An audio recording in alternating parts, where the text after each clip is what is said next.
Dear students, welcome. B third year sociology का जो unit 2 है उसमें आपको सामाजिक समूह भी पढ़ना है। तो आज हम सामाजिक समूह के बारे में बात करते हैं। सामाजिक समूह समाजशास्त्र में न केवल एक महत्वपूर्ण अवधारणा है बल्कि समाज के दृष्टिकोण से भी और व्यक्ति के दृष्टिकोण से भी यह बहुत महत्वपूर्ण चीज़ है, क्योंकि जब हम कहते हैं कि मनुष्य एक सामाजिक प्राणी है तो उसकी जो सामाजिकता है, उसका जो असर्शन है वह समूह में ही सबसे पहले परिलक्षित होता है, बल्कि वहीं पे उसे प्राप्त भी करता है, वहीं सीखता है और वहीं उसको रियलाइज़ करता है। जीवन पर्यंत मनुष्य जो है किसी न किसी समूह का हिस्सा रहता है और उसके ऊपर अपने सभी आवश्यकताओं के लिए निर्भर करता है। मनुष्य के जीवन की यह एक अत्यंत महत्वपूर्ण वास्तविकता है। अरस्तु ने कहा था कि मनुष्य एक सामाजिक प्राणी है, वह अकेला नहीं रह सकता। मनुष्य के लिए समूह से पृथक रहना बिल्कुल संभव नहीं है। हम किसी न किसी प्रकार पड़ोस, ग्राम, नगर, व्यावसायिक समूह, धार्मिक समूह आदि के सदस्य अवश्य होते हैं। जैविकीय आधार पर हम विभिन्न आयु समूहों तथा लिंग के आधार पर पुरुष या स्त्री समूह के सदस्य होते हैं। इसी प्रकार डॉक्टर, अध्यापक, इंजीनियर, मजदूर, साहित्यकार अथवा कलाकार के रूप में हम किसी न किसी समूह के सदस्य होते हैं। स्पष्ट है कि प्रत्येक समाज में अनेक समूह पाए जाते हैं। विकसित समाजों में समूहों की संख्या कम विकसित समाजों की तुलना में अधिक होती है। सभ्यता के विकास के साथ साथ समाज में समूहों की संख्या भी बढ़ती जाती है। कुछ समाजशास्त्रियों ने तो यहाँ तक कहा है कि सामाजिक घटनाओं के अध्ययन के लिए समूहों का ही अध्ययन किया जाना चाहिए।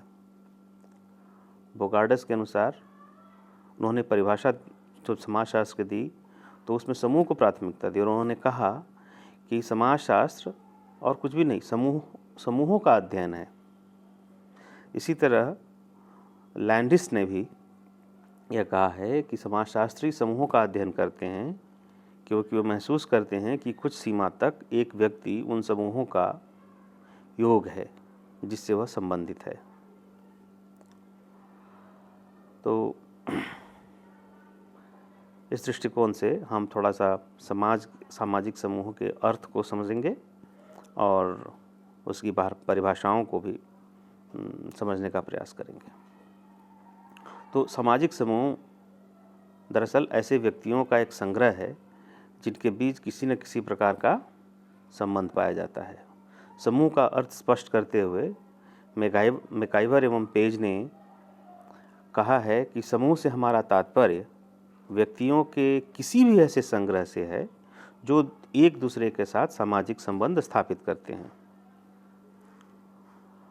ऑगबर्न और निमकॉफ ने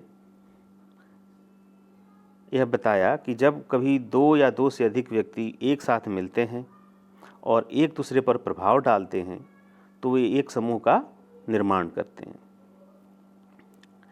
टीवी बॉटमोर ने सामाजिक समूह को व्यक्तियों का संकलन कहा है और उनके अनुसार इसमें दो चीज़ें बहुत महत्वपूर्ण हैं।